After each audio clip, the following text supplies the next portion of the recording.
Exactly the opposite effect. Our coverage will continue here on the Fox News Channel. Thank you so much for joining us. I'm Sandra Smith. And I'm John Roberts. The Story with Martha picks up our coverage from here. Hi, Martha.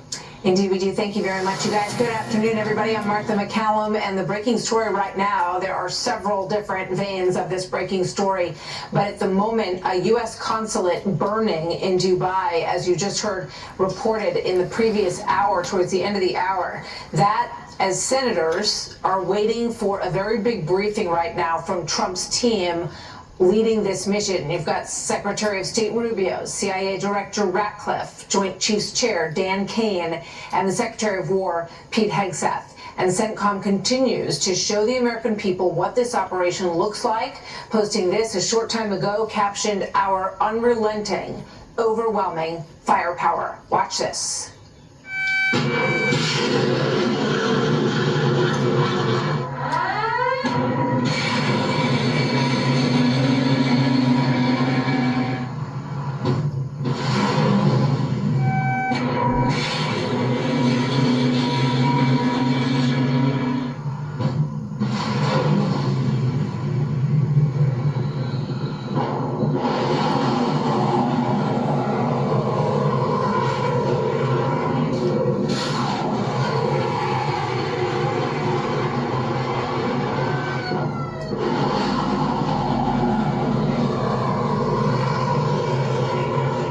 Just incredible. I mean, it's not every day that we get to see the images of what's going on here on the left-hand side of your screen. You're watching a missile hit on a launcher in Iran. Obviously, the effort is to take out as many of these launchers as they possibly can. You've got more than 1,700 targets that have been hit in Iran, including command and control centers, ballistic missile sites, naval targets. President Trump says that he believed that when he gave the go on this mission, time at that point was not on our side. You see, we were having negotiations with these lunatics, and it was my opinion that they were going to attack first. They were going to attack. If we didn't do it, they were going to attack first. I felt strongly about that. Based on the way the negotiation was going, I think they were going to attack first, and I didn't want that to happen. So if anything, I might have forced Israel's hand. General Jack Keane here as the back and forth in the quarters of the U.S. about what caused this action at this moment. First to Chief National Correspondent, Security Correspondent Jennifer Griffin on this breaking news that you're reporting, Jennifer, out of Dubai. What can you tell us? Well, Martha, diplomatic sources tell me that the U.S. consulate in Dubai was hit by a suspected Iranian drone. It was on fire. It's not clear if that fire is still burning, but it took a direct hit, I'm told. Now, despite this attack on the U.S. consulate and also the U.S. embassy in Saudi Arabia yesterday, I'm told from a senior U.S. military source that the waves of Iranian missiles have actually slowed down quite significantly, and that is likely because of the joint U.S.-Israeli strikes on those missile launchers. The drones is a different story because they are much harder to detect and easier to launch from the backs of trucks and disguise those launches. Yesterday at the Pentagon, we were told there were 3 goals for this operation: to destroy Iran's ballistic missiles, sink Iran's navy, and make sure Iran never has a nuclear weapon. Overnight, the president expanded the U.S. mission to a 4th goal, telling the Wall Street Journal the U.S. would target Iranian proxies in the region and did not rule out ground troops in Iran. The Pentagon's top policy official, Elbridge Colby, who has long lobbied for the U.S. to pivot away from the Middle East to focus on Asia, was in the hot seat before the Senate Armed Services Committee today. So you do agree with him now that putting boots on the ground is a possible, well, I mean, the president has reserved the right viable option. The president has, obviously, as he's discussed. I don't want to know what the president, I've heard what the president said. I want to know what you think. Well, I'm a lieutenant of the president, so I'm keyed on his intent. The U.S. military has sunk all 11 of the Iranian Navy's largest ships, but the Iranians still have the ability to threaten the Strait of Hormuz with an array of small fast boats and by potentially mining the strait. A word about the Iranian Shahed drones, which are terrorizing the Middle East right now. Iran's Shahed 136 drones were first introduced in 2021. They are 11 feet long and 8 feet wide, about the size of an SUV. They fly slowly, 115 miles per hour, and have a range of more than 1,500 miles. They can be launched from a commercial truck, and their target can be pre-programmed. Their flight time to Gulf states is a matter of minutes, which makes them very hard to defend against. They have been a persistent form of terror used by Russia against Ukraine. The Ukrainians probably have the most experience with how to combat them since the Iranians shared the technology with the Russians. And one more point, Martha, we've just heard from the president that the U.S. Navy may be starting to escort those oil tankers through the Strait of Hormuz as soon as possible. Martha. All right, Jen Griffin, thank you very much for the breaking news and all the background there as well. With more from President Trump on the state of Iran's military and defense capabilities this hour. Watch. They have no Navy, it's been knocked out. They have no Air Force, it's been knocked out. They have no air detection, that's been knocked out. Their radar has been knocked out. And just about everything's been knocked out. All right, with that, we bring in retired four-star General Jack Keane, chairman of the Institute for the Study of War and Fox News senior strategic analyst. General, great to have you with us today. So now we are into a new day. What is your assessment? Do you think that Iran's capability has been degraded? How do you see things right now? Yeah, it's dramatically degraded. A few things to note. One, the focus on leadership is going to continue every single day. And not just leaders at the top, which we've been focused on quite a bit, but second, third, fourth tier leaders as well. The intent is to strip the leadership, the governance, as well as the security forces leadership, the police leadership, the Basel militia leadership, strip that away, because it's these people that sustain this regime. So that is going to maintain a focus, and now we've hit a meeting of their council that was attempting to vote in a new Ayatollah. So I just want to emphasize that these are not one-offs. This is a consistent mission to continue to strip away that leadership wherever they can find it. Two, the ballistic missiles are a primary focus, to be sure. That is the most lethal weapon that they have. And where we are, it exceeds a lot of expectations here. Yesterday, after 2 days, we have reduced attacks by 50%. Today, after 3 days, we've reduced the attacks by 75%. Not only that, this is from ballistic missiles now.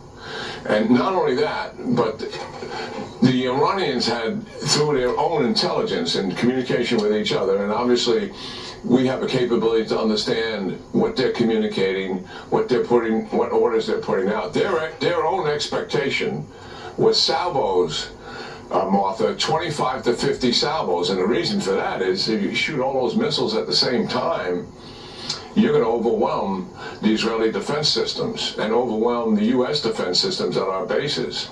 Well, they haven't been able to do that. It's 2 to 5, and also we've had some coverage on Fox which provides testimony to that. We haven't seen a screen full of 10, 15, 20 missiles coming at Israel. We've seen a couple here and a couple there. And the good news is, only 10% of those are getting through.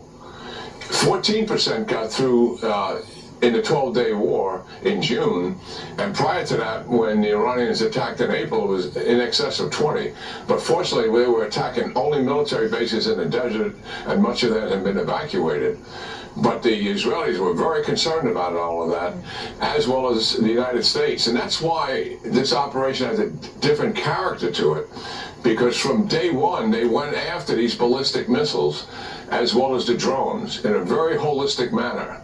Now, the drones have been diminished also, each single day, in terms of the amount of drones they're able to fly. But drones are a much more challenging target. Obviously, it's not as lethal as a missile. A missile is a complex target because you have the missile itself, so we go after those. You have a launcher, and you also have a transporter for the missile to get to the launcher and vice versa. And then you have command and control. Any one of those disrupts what they're doing and reduces the amount that they can fire. But when it comes to a drone, we know what that is. That's a fairly simple tool out there, and they're relatively small by comparison to a ballistic missile or a launch system or a truck. So yeah, we've made a huge amount of progress here. And obviously the Navy, you pointed out how significant that is. In taking away their Navy, they really wanted to mine the Straits of Hormuz. That would tie us up for a long time trying to clear those mines. And certainly the solution is being provided. Let's escort the ships through there and make sure it stays open. Yeah. So yeah, we're making progress every single day here, some of it really quite significant. And that we can't see how comprehensive this operation is. We're talking about 2,000 sorties a day. That is incredible in what we're generating here every day. Extraordinary. Yeah. We're seeing these videos which give, I think, all Americans a glimpse of the incredible firepower that the United States has at its disposal. And as you point out, we're just a few days in, and they have seen progress that is going more quickly than had been anticipated in the planning stages. General Jack Keane, always good to have you here, sir. Thank you very much for the update. You're welcome, Martha. Secretary of War Hegseth, Secretary of State Rubio, Joint Chiefs Chairman Dan Kane, and CIA Director Ratcliffe are certainly the people who can answer the questions that the Senate was about to pose to them in this briefing. This is transparency. This is communication between the leaders of this effort and the senators on Capitol Hill. Senator Lindsey Graham joins me next. Also coming up, Iranian activist and journalist Masih Alinejad, who credits President Trump for removing, quote, terrorist monsters of Iran. Who does she believe will take over if this regime is in fact destroyed? Next.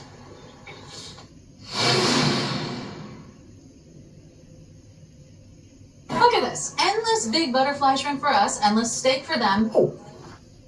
Graham joins me now. He serves on the Judiciary and Appropriations Committee and is chairman of the Budget Committee. Senator Graham, great to have you with us today. You know, one of the big questions that I think you're going to hear from a lot of the senators is why now there was no imminent threat. We know that's what Mark Warner is already saying. What will you say to that? And what do you expect the Trump folks will say to that?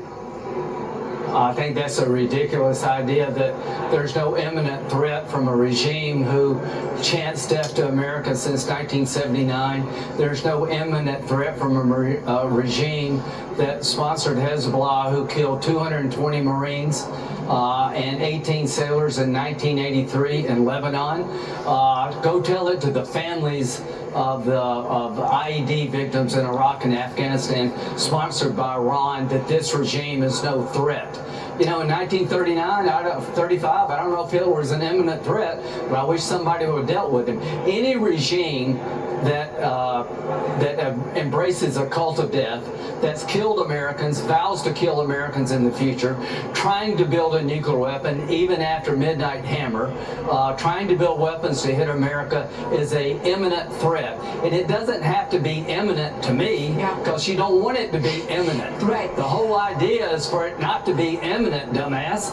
You want to prevent it from being imminent. Senator, let me ask you this, because I find it, I'm putting this in context, which I know you always do. And I want to play for people what President Obama said after he oversaw the unfreezing of billions of dollars to Iran, when he seemed to be believing that Iran could be a good actor in the region with this money released, and that it would go to the people, not to the military, he said. Watch this.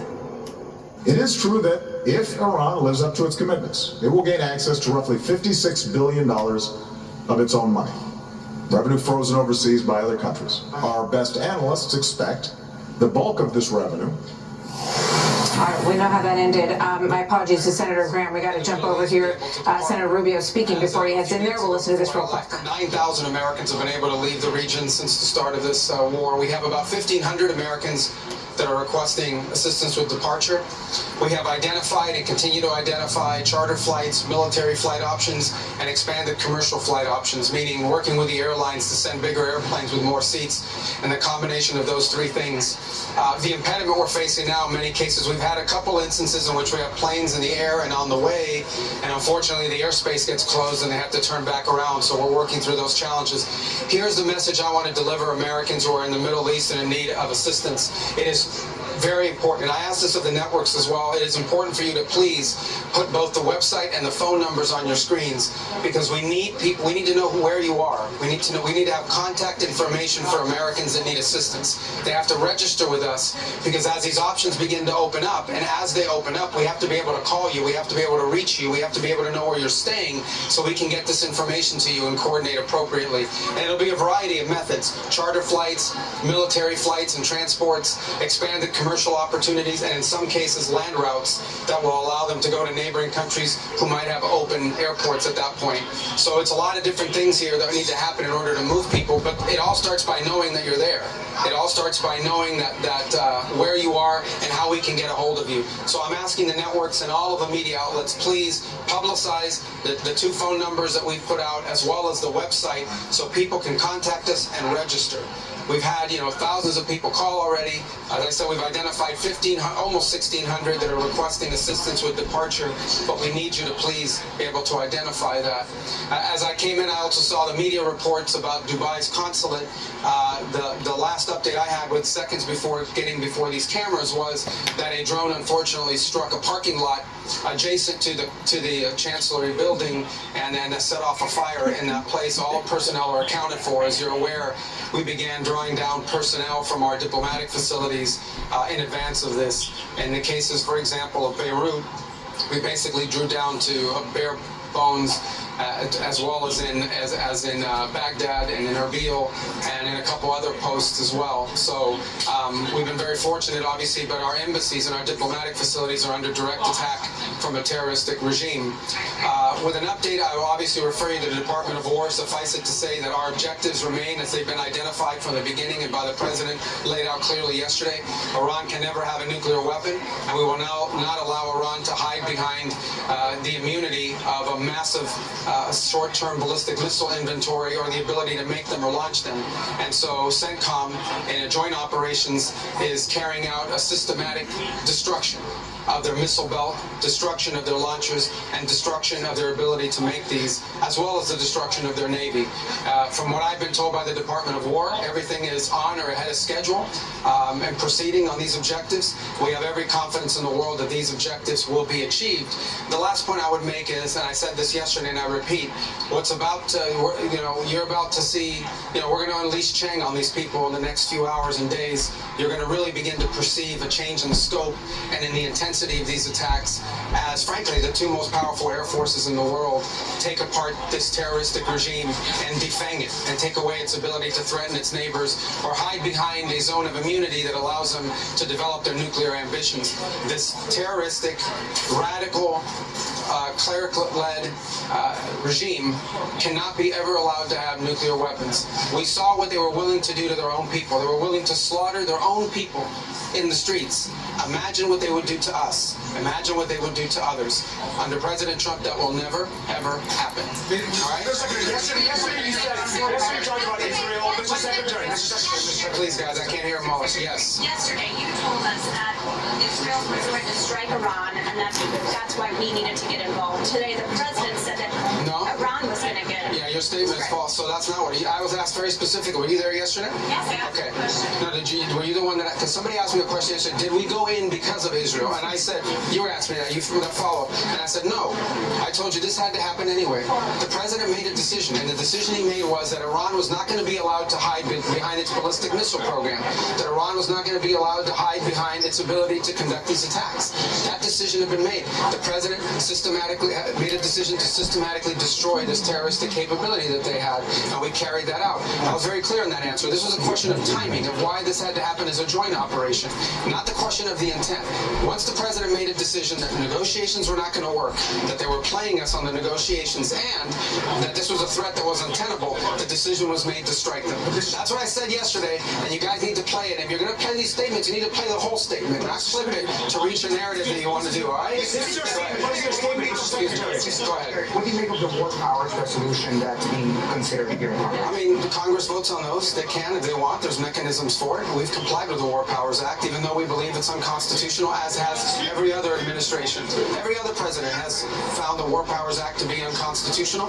Nonetheless, we notified Gang of Eight, which is an appropriate mechanism by which to notify Congress. We sent the notification within 48 hours, the way the law requires. I'm here today to have, I don't know, my 6th or 7th briefing before the entirety of the House and Senate, which is far more than I ever got from any administration in the time that I was here, certainly when I was a member of the Gang of Eight. And so we've complied with all, we've over-complied with the law and what it requires. This is an action by the president to address a real threat.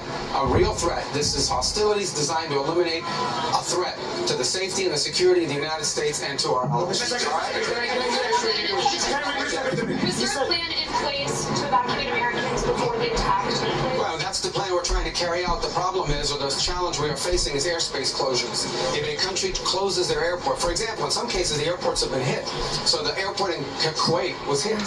So if an airport's been attacked or the airspace is closed, then we can have the planes lined up to go, but we can't get them to land because we don't have the permissions to land there. So that's the challenge. But rest assured, we are confident that we are going to be able to assist every American. As I told you right now, we have about a little over 1,500, maybe closer to 1,600 Americans requesting assistance, and we know that we're going to be able to help them. It's going to take a little time because we don't control the airspace closures. That said, there may be more people out there that need help. We need to know who you are. So please, I'm asking the media, publicize the phone numbers and the website, because we need people to call in so we have their name, we have their contact information, we have their location and their request. So as these opportunities begin to open up, we can act very quickly to reach them and get them out of harm's way. Just clarify what you said. Because you said, but you said I would give it. No, but you have to read, if you're going to read the whole thing. Your quote is about, we knew that there was going to be an Israeli action. We knew that would precipitate an attack. Yeah, no, I understand. But listen, all right, let me understand. Yeah, but I had a very specific question from that gentleman, right? The president said. Hold on 1 second. I asked Air Force Israelis. Okay, but let me answer, because this is my press conference. Okay.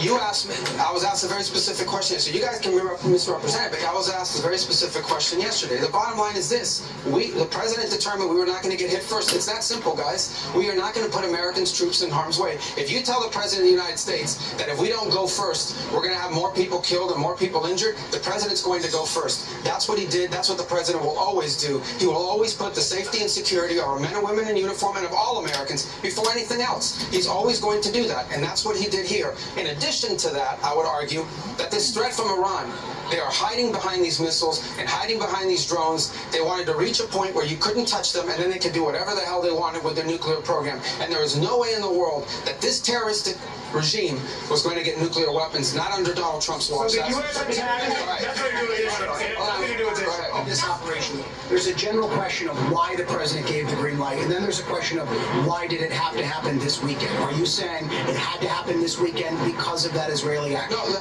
this weekend presented a unique opportunity to take joint action against this threat. And I'm just saying, we wanted this to have maximum success. We want this operation to be successful at achieving its objectives. I'll repeat the objectives. The president laid them out yesterday. Iran cannot have a nuclear weapon.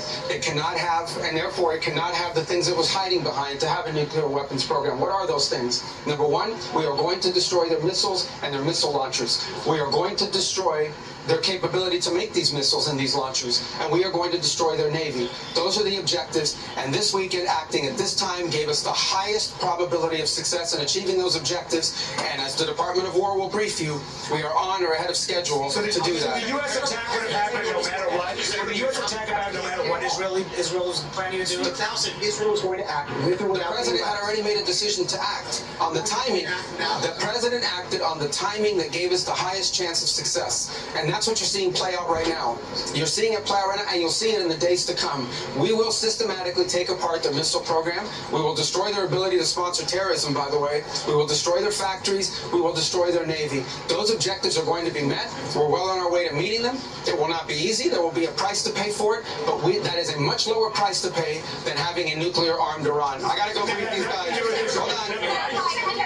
Yes, ma'am. Secretary, how heavily is the administration leaning into the 2001 AUMF for justification of these strikes? What now? How heavily is the administration? Well, that's not our notification to Congress. Our notification, listen, let me explain to you guys this in simple English, okay? Iran is run by lunatics, religious fanatic lunatics. They have an ambition to have nuclear weapons. They intend to develop those nuclear weapons behind a program of missiles and drones and terrorism that the world will not be able to touch them for fear of those things. And this is the weakest they've ever been.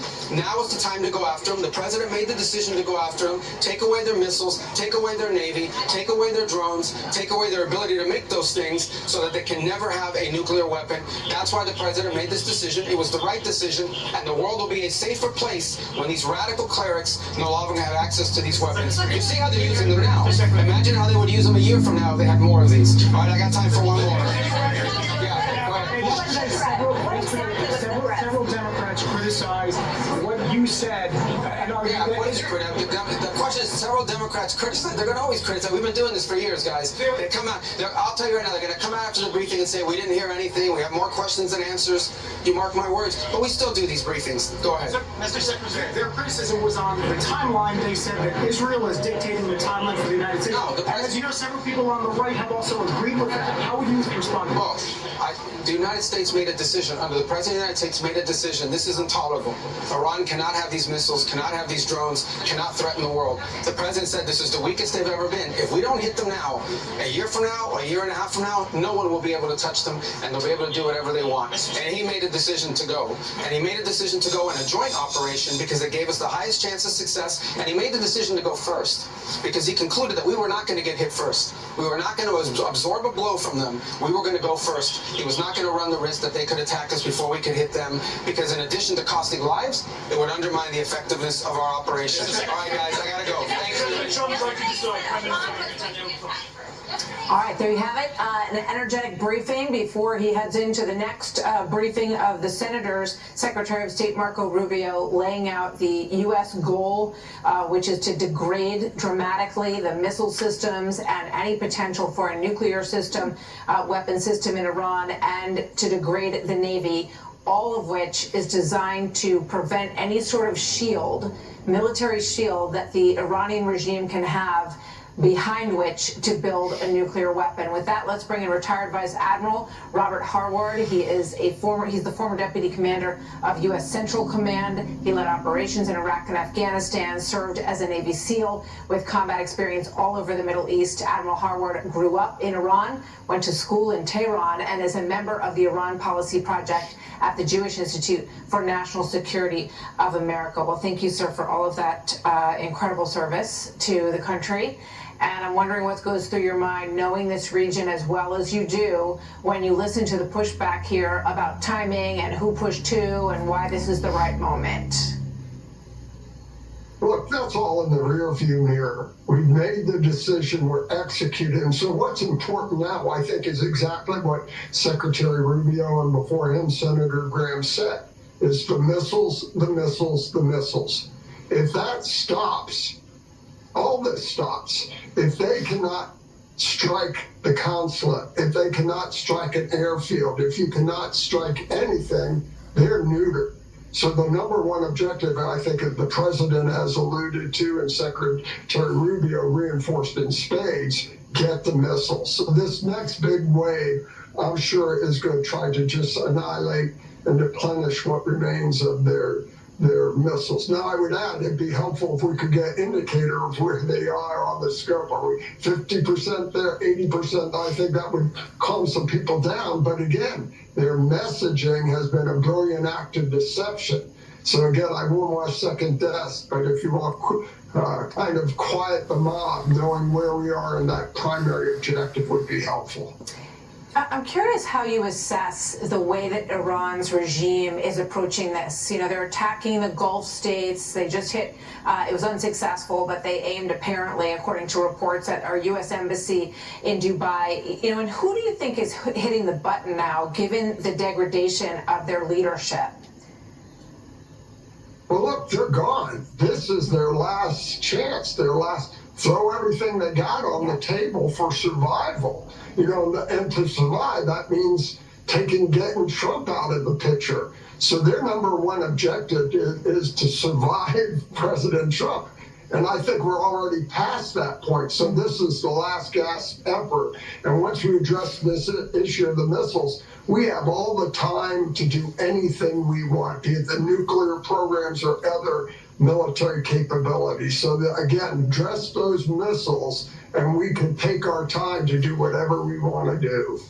Admiral Harward, thank you very much. You're a great guest. It's great to have you with us. Hope to speak to you again soon. Thank you, sir.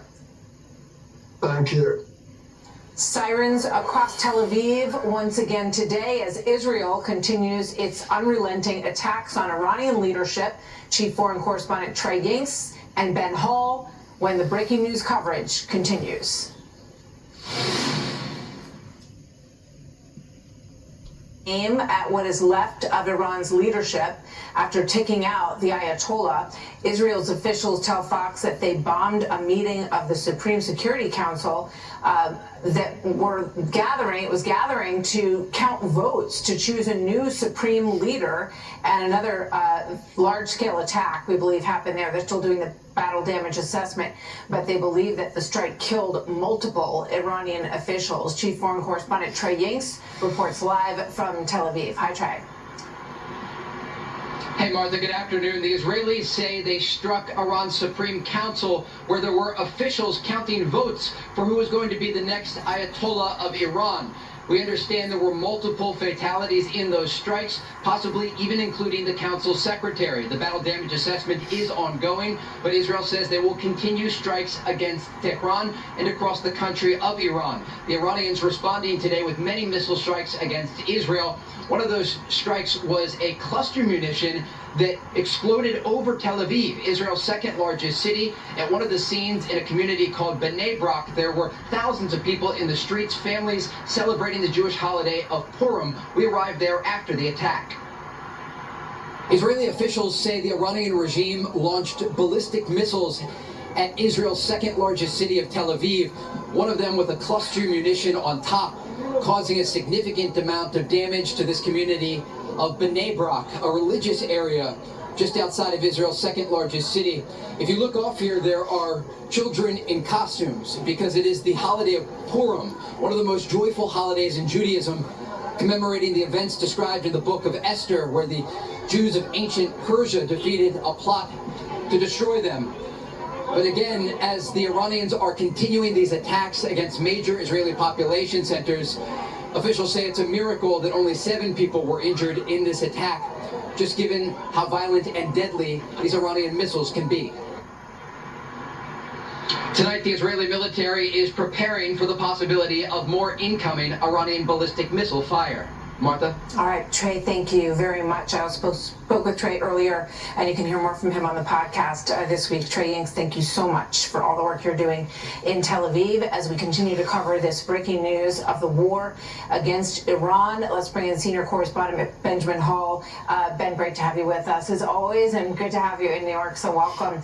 You and I were talking in the break. What really stands out? You've covered this region for a long time. Well, what stands out to you at this moment? Like, I think, first of all, America's primary objective to get rid of the missiles alongside with Israel, I think, is something they will achieve in the next few weeks. But the big question is what comes next. What really struck me from what we heard President Trump say today at the White House was when he said he was considering arming or supporting armed militias. We've also seen the U.S. strike some of the positions alongside the Iraq-Iran border, and that suggested it may be the armed Kurds that he thinks could come in.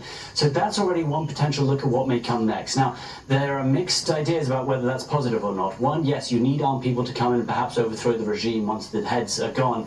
But it's also dangerous to get armed fighters in there. Do you perhaps lead to an insurgency if you do that? So, look, we're looking at the military operation at the moment. We know how successful it's been up to this point. But what comes next? And that still remains a big question as to what we'll see. Yeah, it's interesting. There's that pathway through which, if it's cleared, the Kurds could come through potentially. And as you and I talked about, we've called on the Kurds many times in the past for assistance in the region and have also kind of turned our backs on them at some crucial moments as well. So it'll be interesting to see where that goes. With regard to Starmer, the president lashed out at him again today. He is not happy with the Prime Minister of the UK. Here's what President Trump had to say. Watch this. I'm not happy with the UK either. That island that you read about, the lease, it's taken 3-4 days for us to work out where we can land there. It would have been much more convenient landing there as opposed to flying many extra hours. So we were very surprised. This is not Winston Churchill that we're dealing with. So what's going on with Starmer, our oldest ally, our deepest relationship? What's happening? Well, that's right. And even before this began, the UK was saying they weren't going to allow American fighters just to take off from Diego Garcia, which really hurt them. And it meant that the US had to fly B-1 bombers over from the US rather than fly from Diego Garcia. But look, Keir Starmer is now moving towards the side of the US, and I do think he's going to start helping. Already they've been shooting down some drones after the British airbase in Cyprus was hit by a drone. So slowly they are coming on board. And the question is, they must have known they were going to come on board eventually. Why did they risk this at the beginning? And also the Germans, the French, Italians, they're also coming on board a little bit as well after a German military officer was hit as well. So I think slowly, the Gulf states, European states, they're coming on board slowly. But President Trump will remember that they weren't by his side when this began. Absolutely. I mean, I'm just laughing because I'm thinking about when they, sent troops to Greenland to protect Greenland against the United States, but they won't let us carry out an action with their help against the Iranian regime. So go figure. Ben, thank you very much. Great to have you with us. And follow Ben on Instagram because he's got a great children's book that just came out today, which is a nice diversion from everything that's going on in the world. So Ben, thank you, and good luck with that. All right, so Iranian activist and journalist Masih Alinejad, who took to the streets of New York to proclaim her love for America after the killing of Ali Khamenei, joins me next. Oh my God, I love America. Thank you. Ali Khamenei is dead. Ali Khamenei is dead. I love Iran. I love America. I want to tell everybody.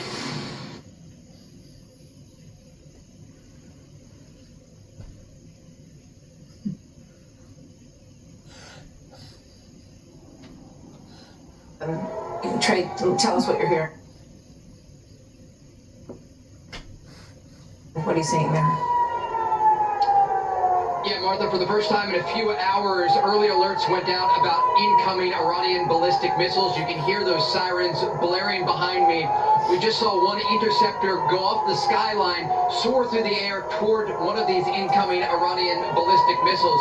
This has been a back and forth throughout the day as the Israelis are trying to target as many of these positions as possible. Come here.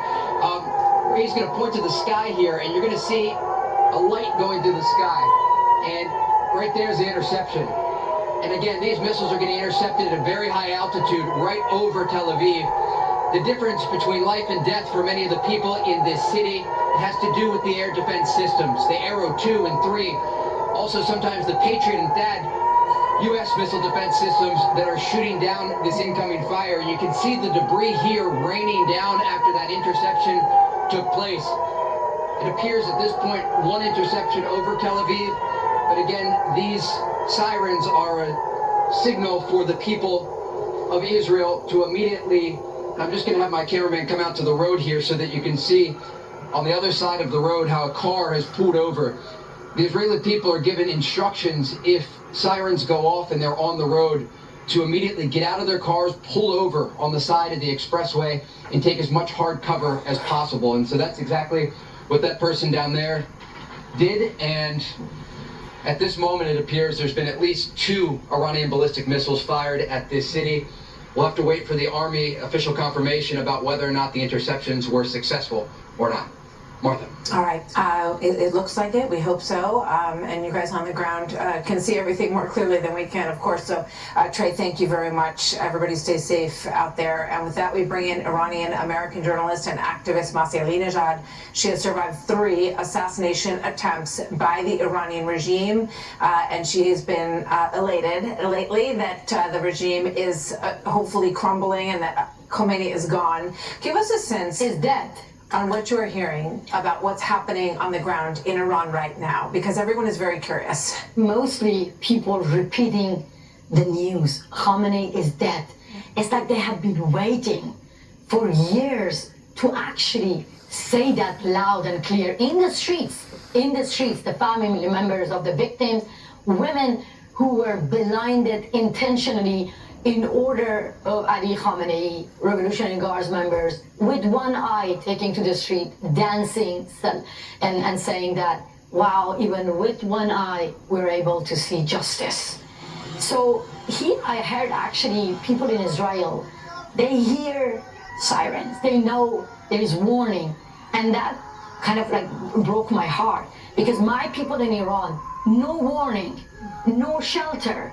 No one is there to take care of the lives of ordinary people. Instead, Martha, in Iran, sources telling me that some of the military centers evacuated the security forces.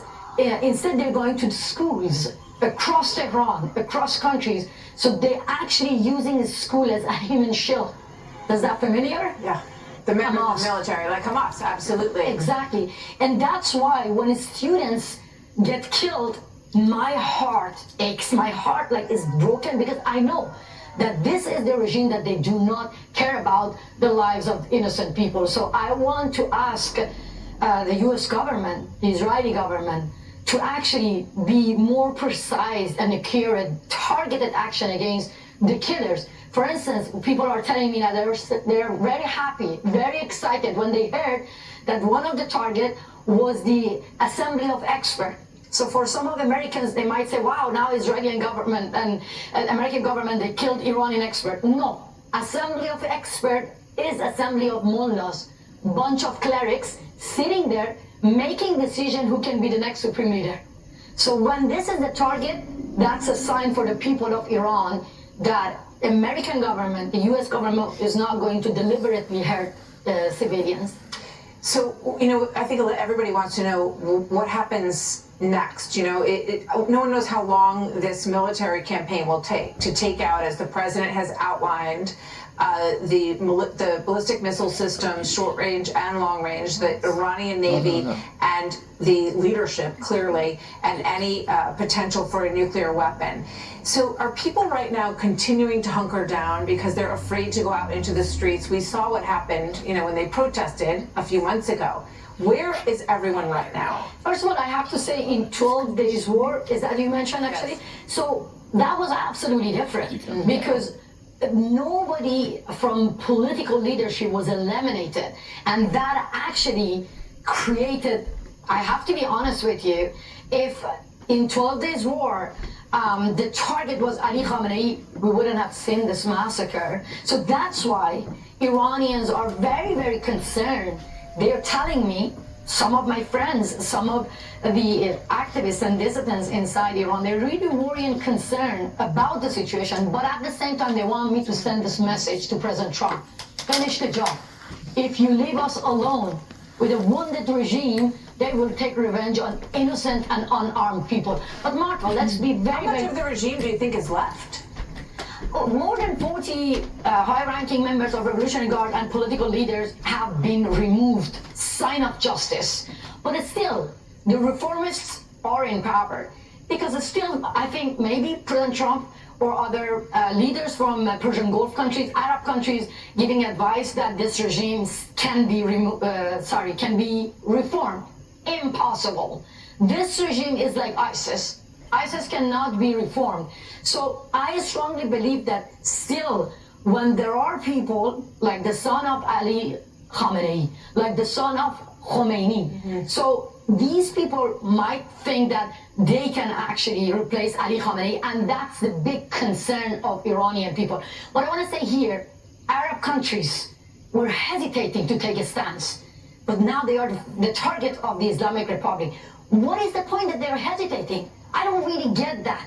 So this is the right moment. We need a political coalition. The leaders from Arab countries. Where is Europe? Why should we just put the pressure on United States of America? We need an international coalition. Well, it's pretty stunning. I think that the Iranian hits on the Gulf states have activated them in a way that we never would have expected in a prior iteration of the layout in the Middle East. Masi, thank you very much. We'll talk soon. Masi Elinejad, great to have you with us. Thank you so much for having me. So that's the story for this Tuesday, March the 3rd. The story goes on, and this is an enormous shakeup in the Middle East. We are covering it hour by hour. You can. My plane has mechanical problems. I'll try to get there as soon as I can. Breakfast looks delicious, as always.